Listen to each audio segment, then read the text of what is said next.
which I dreaded going over there, but in looking back, I'd done more surgery there than in any year in residency, and it was. And we're at the Harry S. Truman VA Hospital in Columbia, Missouri. We are going to be interviewing Dr. Richard A. Heimburger. In the room is Mike French, Travis Weger, who's our videographer, Mary Paul Sell, who is our logger, Pat Elliott, who is an observer, and I'm Cheryl Wallace, and I will be doing the interview with Dr. Heimburger. Welcome, Dr. Heimburger. Thank you for coming today. Thank you, my pleasure. For your service. Thank you very much for yours. We have some questions that we kind of ask to get things started, but what we really want to do is just be listeners and let you tell your story, okay? But we'll kind of lead into this. And just a few quick questions. Where were you born? St. Louis. Do you have any brothers or sisters? Yes. There were 6 of us. 2 other brothers and I were in the Air Force. My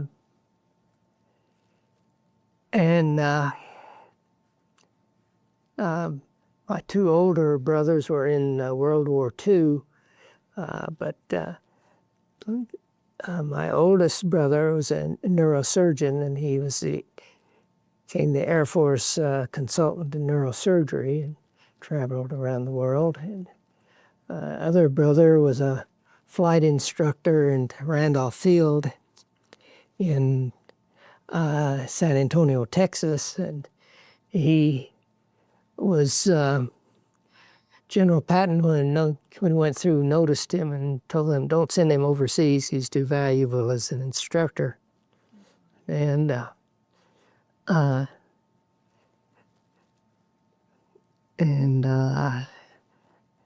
he went to work for Boeing. He became a aeronautical engineer and test pilot, one of 5 in the country. In 1950, he was killed in an air collision testing the B-47, which was one of the main test pilots for that. How old did you tell me your oldest brother is? 97. So I thought you told her. Yeah. Did you live in St. Louis most of your life? No, just a very brief period. Actually, I grew up down in Springfield, Missouri, and went to college at Drury College in Springfield, and then later, following 2 brothers, went to Vanderbilt for medical school, and then I kind of stayed in the South. I had an internship in Oklahoma, and did general surgery training in Augusta, Georgia, at the Medical College of Georgia, and then went to Texas, Galveston, Texas, for training in plastic and reconstructive surgery, with a special interest in burns, which I had gotten interested in over the years, including Vietnam. And then I was recruited up here to be head of plastic surgery, and my main duties was to start a burn unit. So we filled the hospital with burn patients until they were administration realized it'd be more cost-effective to have a burn unit. And so this was the first burn unit in mid-Missouri. Was that at the university? Yes. Was it? And I guess it's still functioning, isn't it? What did your father do? My father was born and raised in St. Louis. He graduated from St. Louis University Medical School in 1912, and in 1913 he went to China as a medical missionary, where he was for 20 years. And he had just had 1 year of internship at Alexian Brothers in St. Louis, and went over there to do major surgery and general medical care. And initially in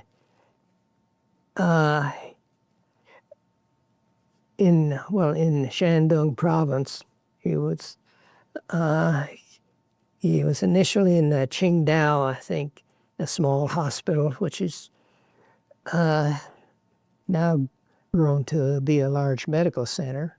And then he went to Jinan, which is the capital of Shandong province, to work with the Rockefeller Institute, and they developed one of the first Western medical schools in China, and it's still one of the leading medical schools in China.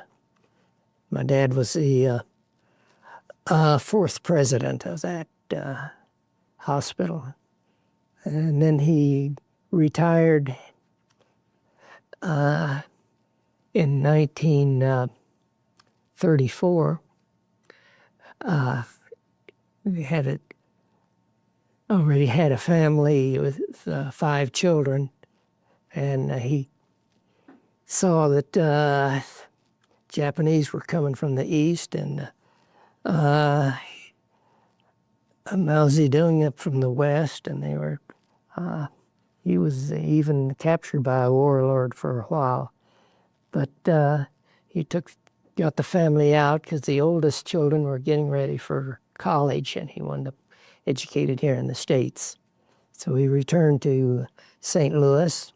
I was working with Washington University doing research on leprosy, and which he'd become an international expert in China. But then he was recruited to Springfield to be the first dermatologist in Springfield. And actually a couple of his leprosy patients followed him.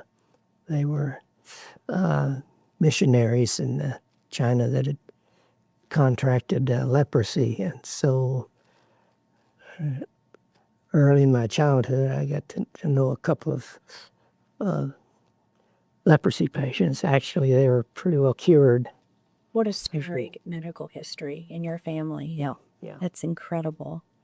So you and a younger sibling were born in the United States, but your 5 older siblings were born in China? Is that right?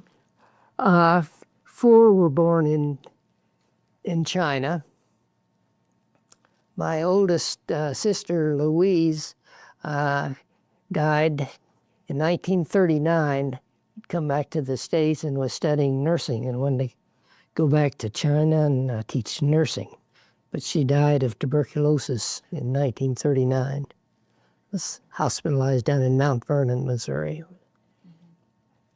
But then there was my brothers were born in China. I had one other sister who was the youngest of the first 4, and she was born back here in St. Louis when my dad was on the furlough there. But the rest were born in China. My father was married twice. His first wife died of tuberculosis in China, and then my mother had come. She was the most daring of all. She came as a single female nurse.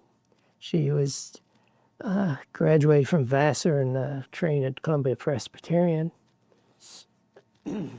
And she came to China to teach nursing, and was a head nurse when Dad needed another wife, so he married her, and there are 2 of us that were born to that union. I was the youngest, so. How did it come about that you went into the service? Tell us about that. To the Air Force services. Well, it's a long story.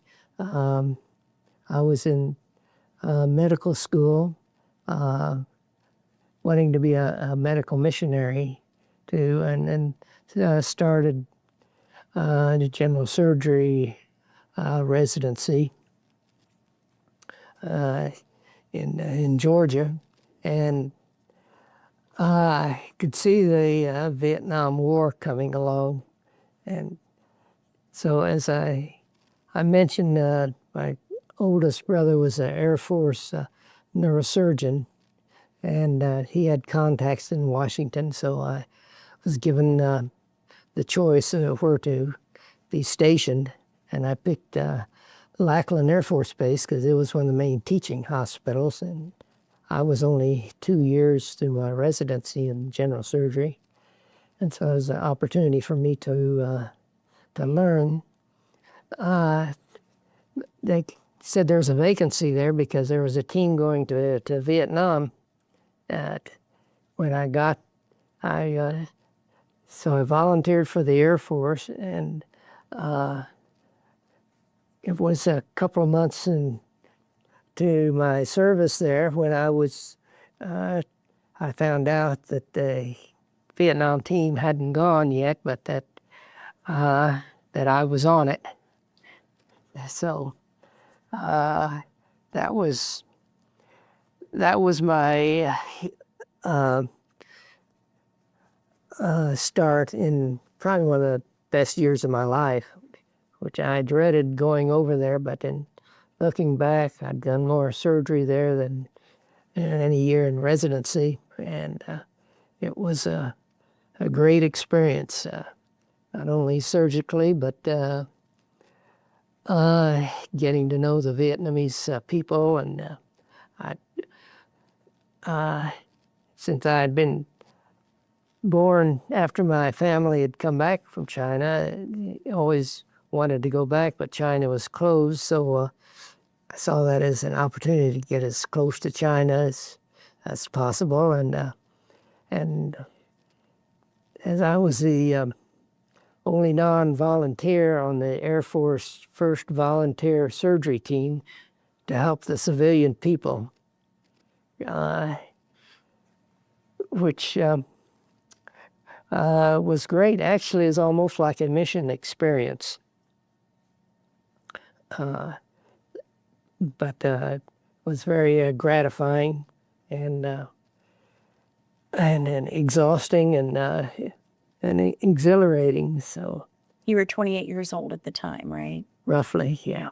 And what was the name of the hospital and where was it? Canto Provincial Hospital.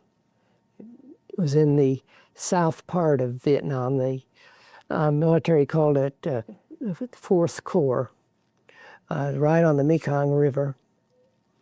It had great seafood there. We used to go down to the market and pick out our supper, or at least our cook did, and so it wasn't very appetizing to look at the fish market, but when he cooked it, he'd been trained by the French, so it was great. So it was a great experience there. Where did you do your training before you went to Vietnam? Was that at Lackland?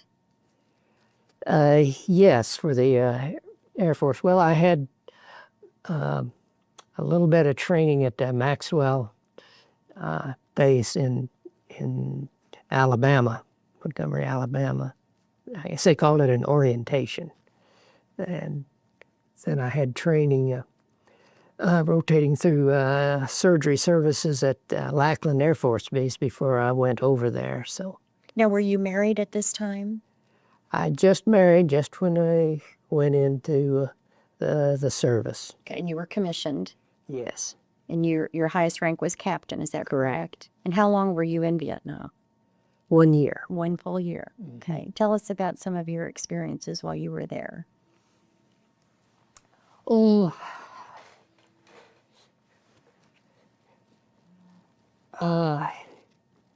well, I've let a lot of trauma surgery.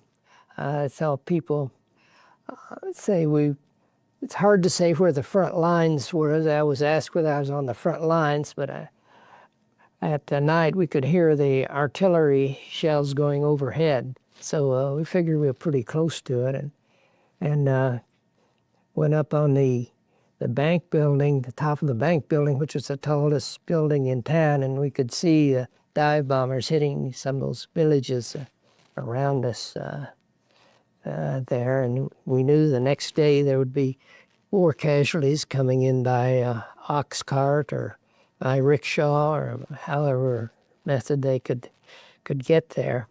A few ambulances. See, we did have one ambulance, but it was kept busy. And so in addition to trauma, we also had patients with various diseases like typhoid fever. And typhoid is a particular disease that goes to the lymph nodes and causes the bowels to literally rupture. And so it was emergency surgery. We would have to go and take out a part of the bowel that was bad. And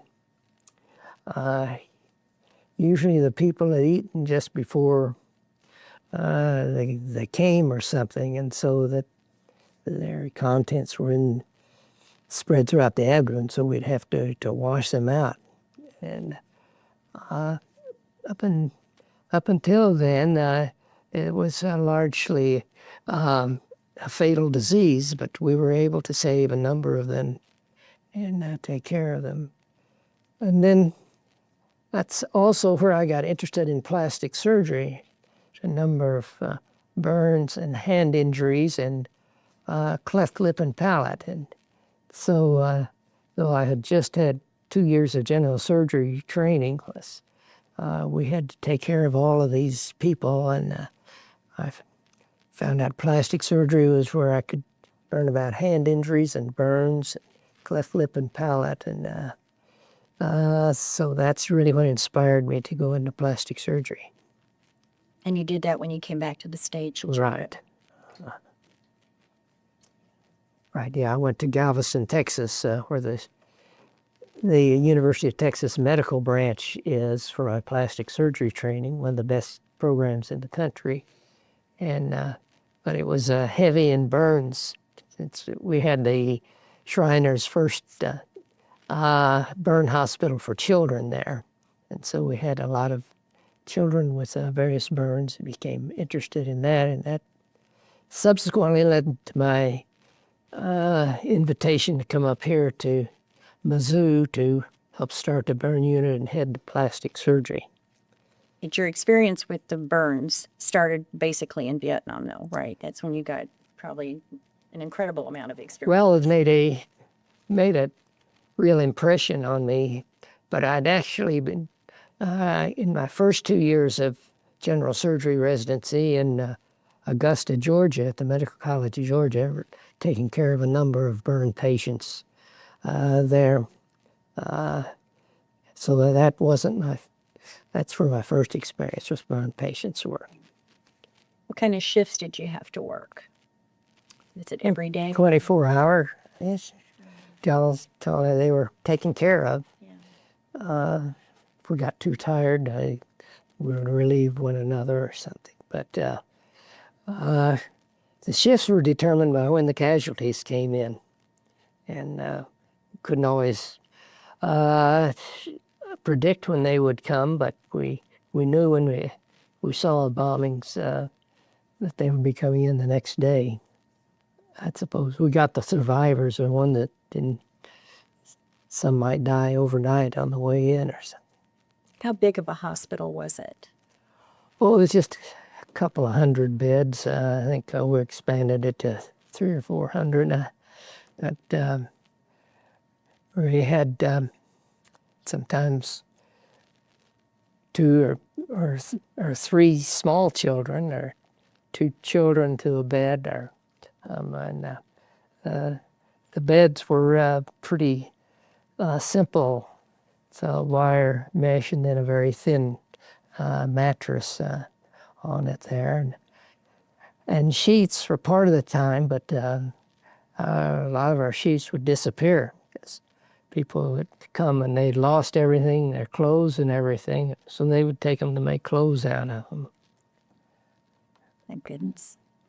How many surgeons did you have in the hospital? Well, there is the two of us. My commanding officer, who was had been chief of thoracic surgery at Lackland, was the commanding officer. There were only two of you? Right. Oh my goodness, I can't even imagine. So that Taking care that of sort those of people. limits the shift situation. We're usually operating two different operating rooms at the same time. Tell us a little bit about, say, the equipment and how you had to operate back in those days as opposed to what modern day is like. Oh, we had good equipment, leftover World War II equipment that we had from the Korean War. But we were there at the early stages, so we just had the basic equipment. I somehow obtained some fine equipment. Took some from Lackland, I think, when I went over there to do. But that's where I did my first cleft lip and palate surgeries. I had the opportunity to have a month on plastic surgery before I went over to Vietnam, so I had a little bit of experience, but it was a real learning experience for me. I'm sure. So the hospital was just for civilians, right? It was not, you didn't have any of our military men in your hospital, is that right? We had a few. Yeah. Contractors had a number of the Vietnamese army injured because they were doing most of the fighting in the south there in the Mekong Delta. So our troops were more up in the mountains, more in the north area. So but we had some civilian contractors too as patients. So that's why the Vietnamese government was really appreciated our being there. Actually, they gave me a medal for a civilian work in Vietnam. Well, if your camera catches that. But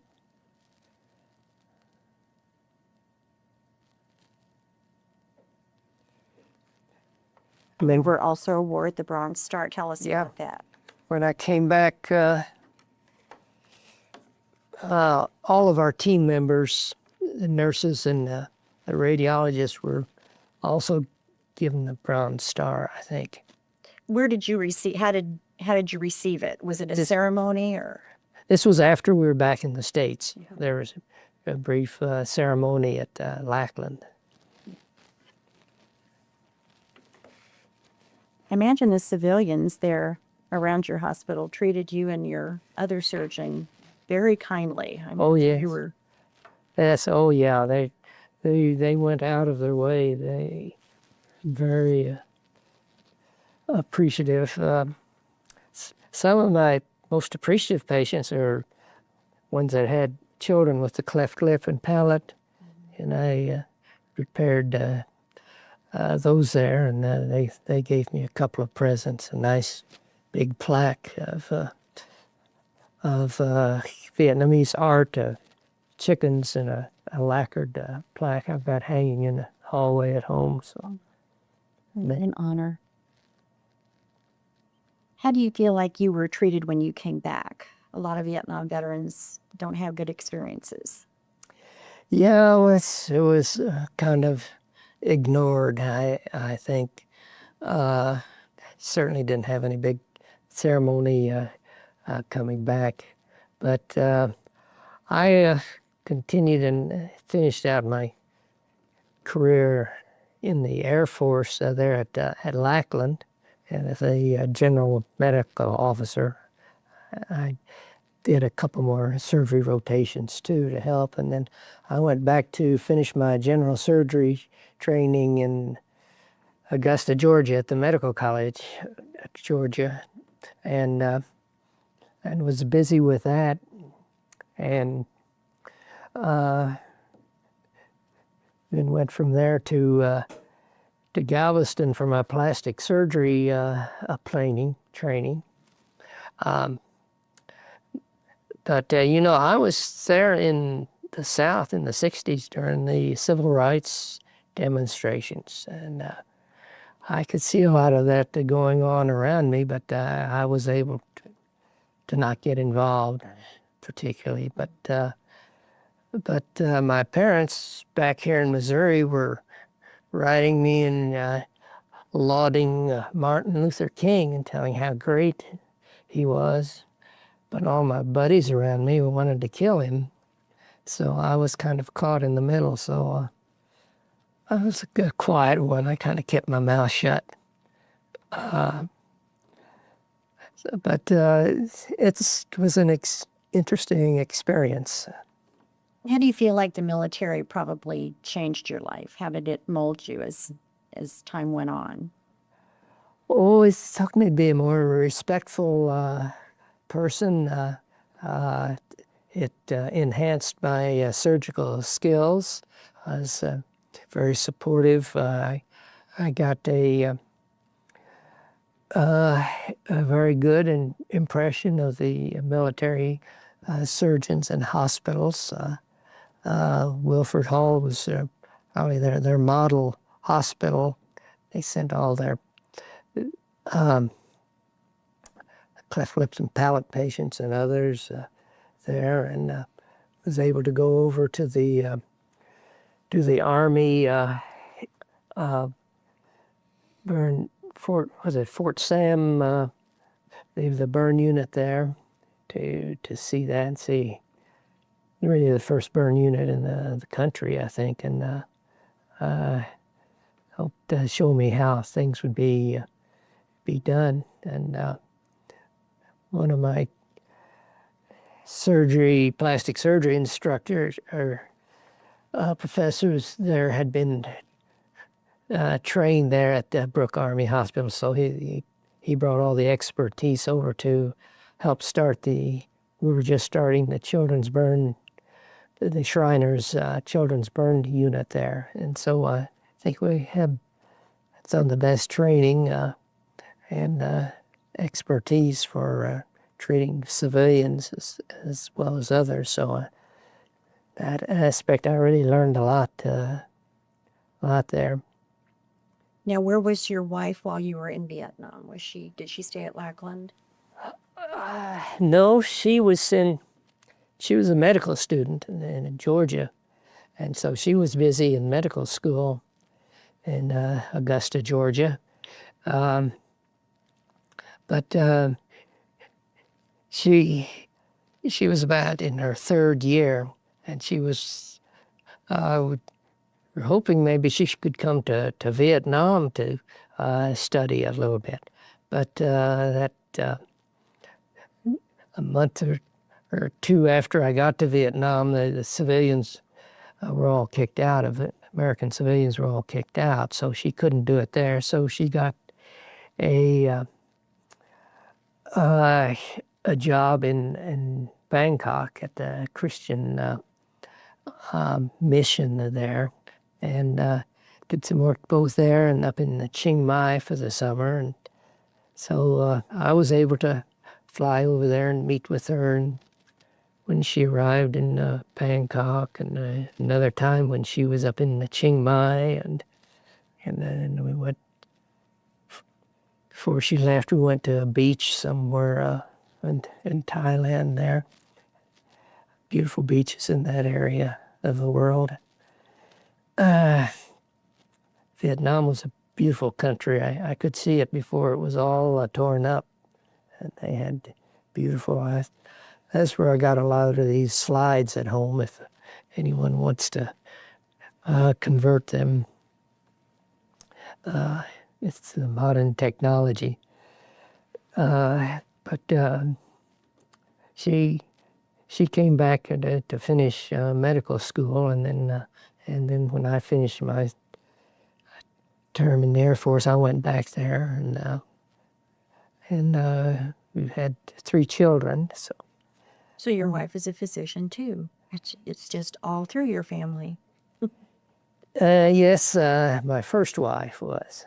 Unfortunately, she wanted to divorce me. They didn't like my lifestyle, spending too much time in the emergency room and such, which I enjoyed doing. But so I remarried to a very beautiful, talented Missouri girl from Hannibal, named Mary Catherine Immigart. And so if I hadn't married her, I might have gone south. All my kids are in the South now, and 2 in Georgia and 1 in North Carolina. But that's another story. Nice places to visit, though. Oh, yeah, yeah.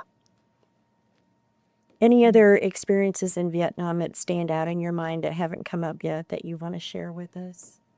Well, we're a little bit isolated down there in the southern part in Fourth Corps.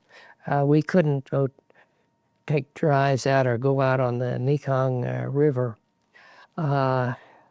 even though there was an Australian surgery team doing the same thing we were, helping the civilians, just about 30 or 40 miles away from us. And they were out driving around the countryside and water skiing on the Mekong River. And they came over and brought us big boxes of Australian beer, and we had a great time. And we visited their place once when one of the tragic things happened. One of their surgeons was water skiing and fell off and got cut by the blades of the engine. They're cut under the arm, and they cut the nerve and the main artery there. And they had to, the other surgeons were in the boat with them, and they packed his arm with pads, gauze pads and such, and heft his arm this way, which kept control of the bleeding and got him back. So part of the time I was visiting them, they were taking him to the operating room to repair the artery and saved his life. But that's sort of a military life. You all are hearing all about different people's adventures, and it's more than fighting wars. But certainly in the medical corps, we had the privilege of being with these people and helping to take care of them, and keeping them going. Well, subsequently, I've been quite interested in working and doing short-term missions. Even after I started practice here in Columbia, I continued doing these cleft lip and palate clinics. In fact, I was one of the originators of that. Started in with a Christian Medical Dental Association in 1979, I think, in the Dominican Republic. I went with a team down there and did some cleft lip and palate repairs, but it was out in the boondocks in a dental office, really, with a dental chair with a incandescent light hanging from the ceiling, and unfortunately got an infection in one of them, but most of them did just fine. And subsequently, I wrote a rather stinging article in our plastic surgery newsletter that plastic surgeons shouldn't go out in the boondocks to try and do delicate surgery. They should only work in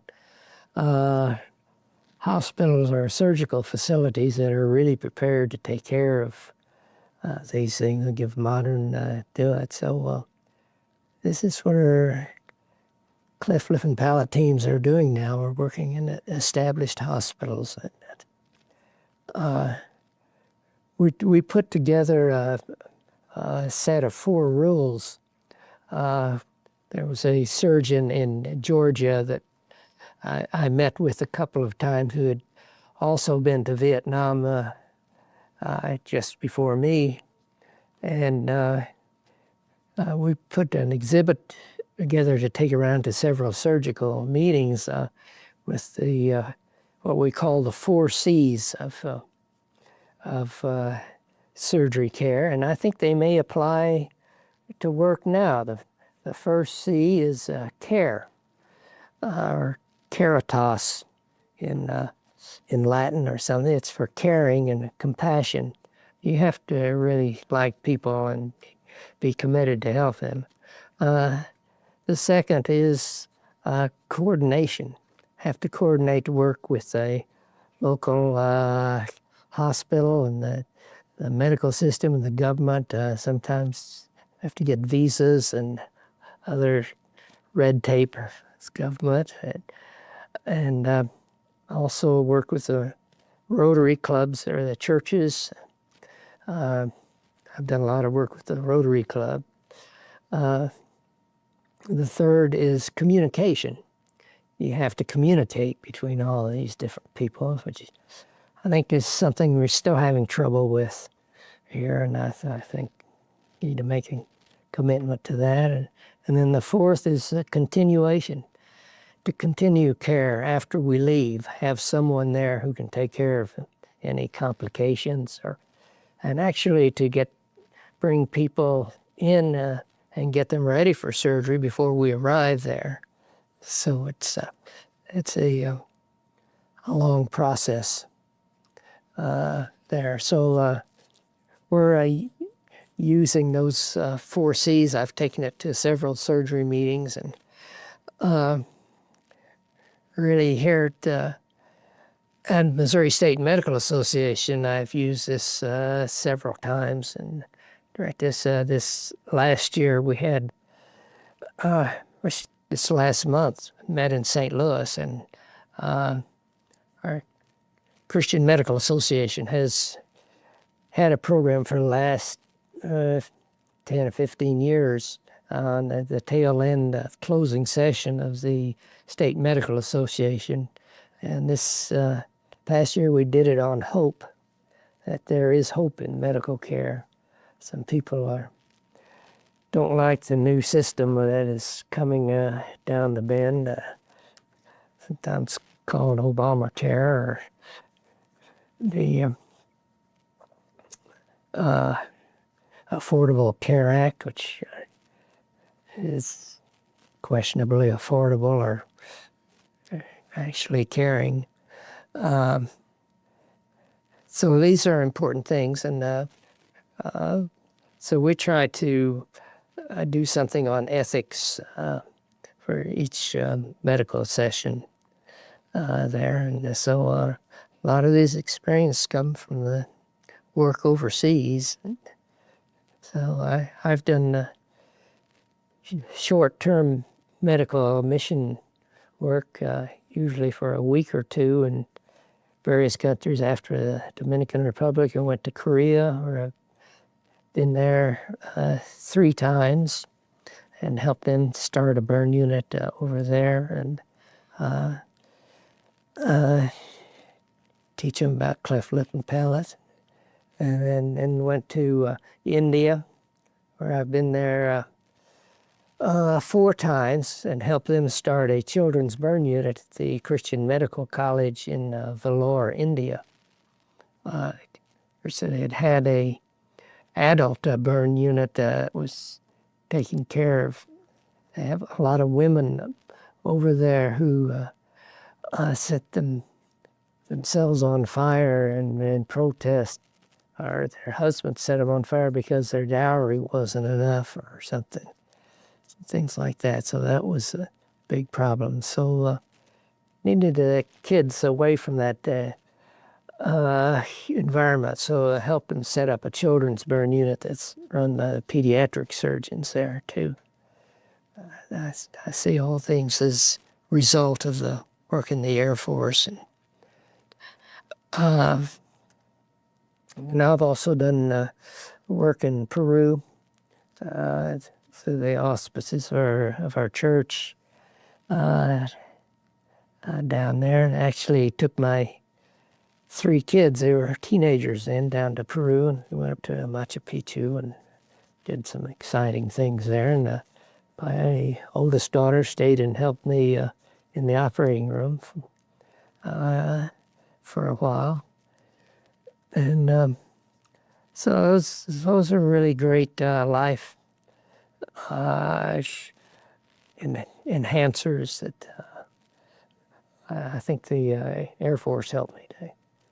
Hi. Okay, well, this was a picture of my father, who was the medical missionary for 20 years in China and helped start one of the modern medical schools. The name was Leroy Francis Heimburger, and graduated from St. Louis University Medical School in 1912. And then in 1913 went to China for 20 years. Okay, and then this was when Senator Kit Bond was governor, and he's awarding me the Physician of the Year award for my work doing with the handicapped. I was a member of the Missouri Committee on Employment of the Handicapped. And this is my work in Korea. It was similar to Vietnam, but it had a nice Presbyterian medical center called Yesu Hospital in Cheongju, Korea. And this is a picture with my host giving a lecture to the nurses and the students and the faculty there at this hospital. Okay, and then here I've been active in the Rotary, and about 5 years ago I received what's called a Service Above Self Award. That's only given to 2 or 3 Rotarians every year. It's one of the highest things in Rotary International. And here's what, when I came back and helped to start the Cleft, Lip, and Palate programs, I worked with our plastic surgery educational foundation with a group called Reconstructive Surgeons Volunteer Program. And this is where we really utilize this 4 C's concept of care, compassion, cooperation, communication, and continuation. So this continues around the world, and there are a lot of plastic surgeons go, and we had to pay our own way, but they've done big money-raising campaigns to help finance plastic surgeons' efforts overseas and do it. And really, they provide care before and after the short-term visits. It's so fulfilling all of those needs. You're still very active. You do a lot of different things, don't you? Yes, yes. Now, you said you retired from actual surgery 7 years ago. Yeah. 06. It was working at St. Louis University. And I still do some programs for them and through them as a retired clinical professor in plastic surgery.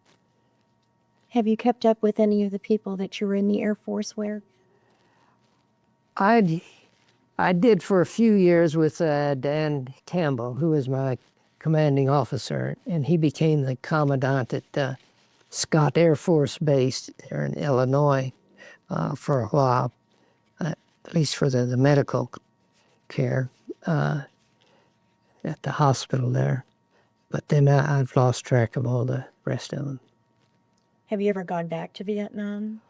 No, but I would love to. It's a beautiful country. I'm hearing that it's become a big vacation spot for people now. They had beautiful beaches there, great food, some nice jungles I didn't really get out into, but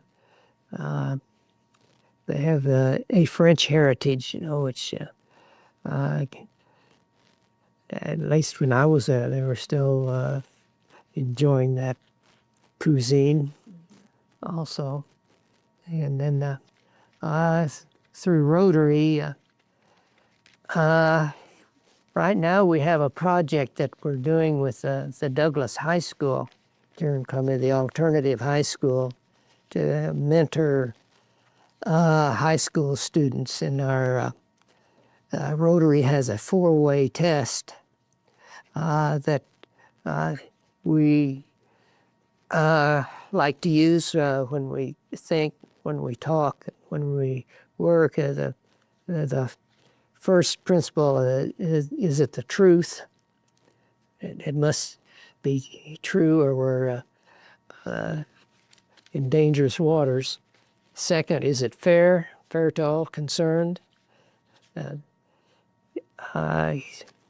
So many things in the world is not fair, but perceived in different ways. The third, will it build goodwill and better friendship? And then the fourth is it beneficial for all? So this ethic basically has been around for about 50 years. Started up in Chicago. Rotary started in Chicago over 100 years ago. It's the largest and the oldest service program. And we have several Rotary clubs here in Columbia. And one of the nice things about this Douglas School program, we're having 4 of the Rotary clubs working together so that we give the most of benefit that way.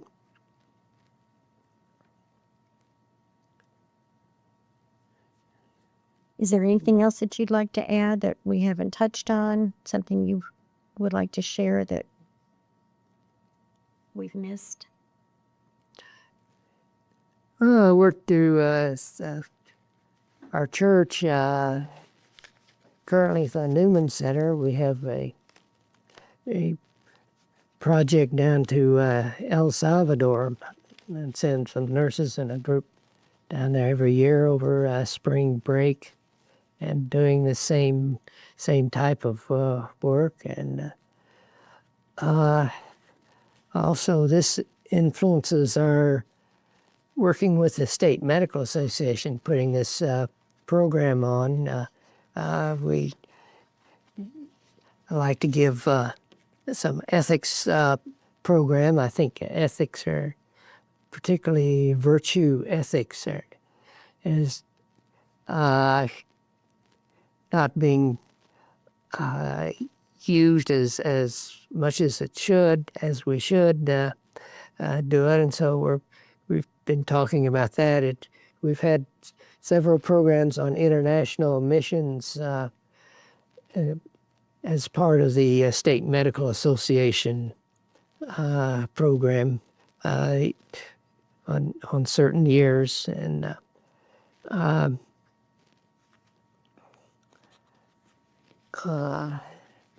so the church really is a great opportunity for service overseas as well that's here in the country, and I am concerned that the changes in the medical care here in this country is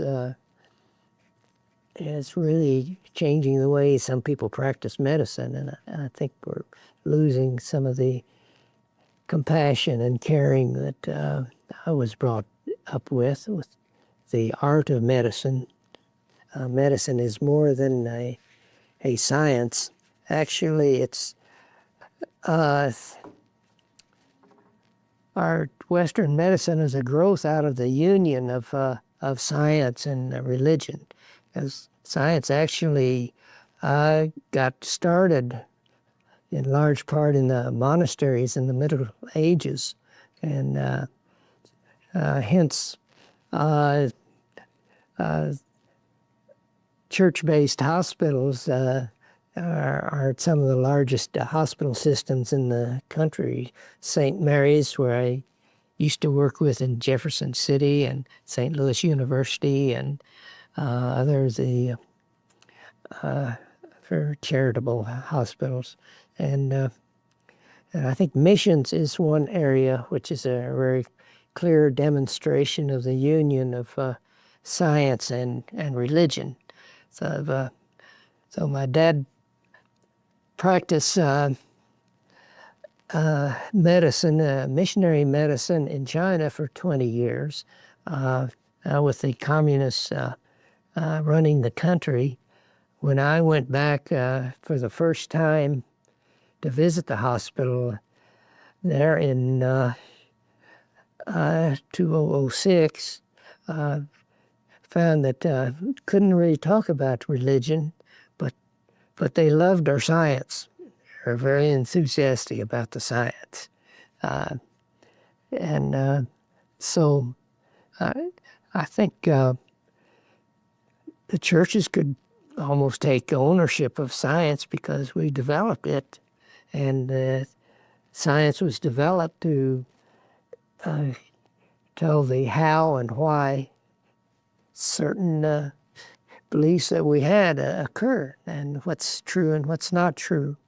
As Christ called to bring us truth, and answer Pilate's question, what is truth?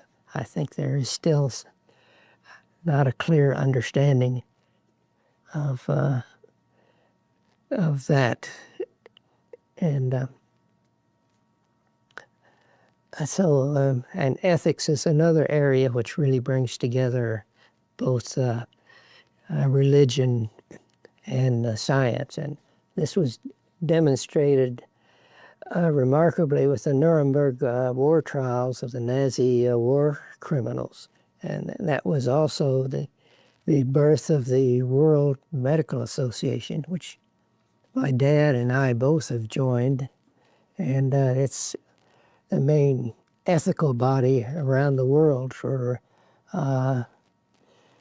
respect to ethics in medical care. And so I still receive their publication 4 or 5 times a year on ethical issues, and we're trying to help teach that to the Christian Medical Association, and also we have a Catholic Medical Association too, which we're kind of died out around here, but we're trying to bring that back.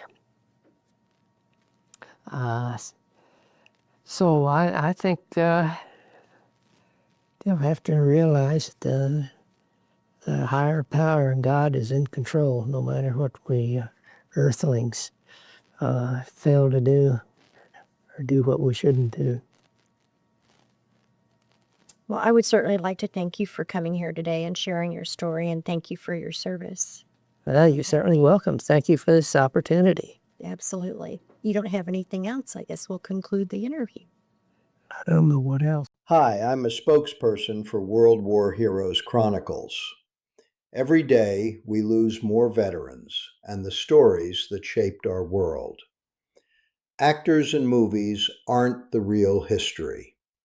Our mission is to transform raw, aging archives into cinematic documentaries that rival Netflix while keeping the truth alive for future generations.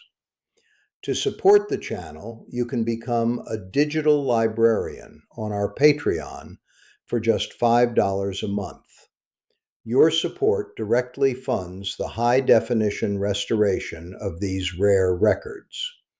In return, you'll get early access to our videos and entry to our research library of original archives and service histories. Help us save the next story at the link below.